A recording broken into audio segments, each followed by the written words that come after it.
Magandang buhay po mga ka-OFW sa iba't ibang parte ng mundo. Sa likod ko ngayon makikita nyo ang investment ng ating kapwa OFW. Year 2000 sila. And nabili na to ng worth 1 million pesos. Dati ganun itsura na ng bahay na.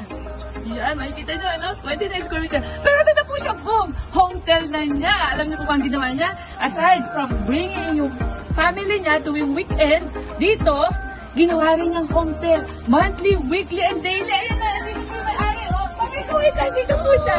And, kita niyo naman sa kanyang mukha kung gaano siya ka-happy. Kasi kumita na ang kanyang in-invest yung pre-selling ng dating 1 million. Ngayon, ano Wow, nasa 2.8 to 3 million pesos. Wow! As of 2024 lang, as of 2024. Kasi tataas pa yan. Yan! So, you still have the chance kasi po, meron ulit tayong pre-selling. So, you need to grab this opportunity na mangyari rin sa inyo ang nangyari sa kanyang bahay na ngayon ay hotel! Ayan, hindi na naman gano'n ganda, di ba?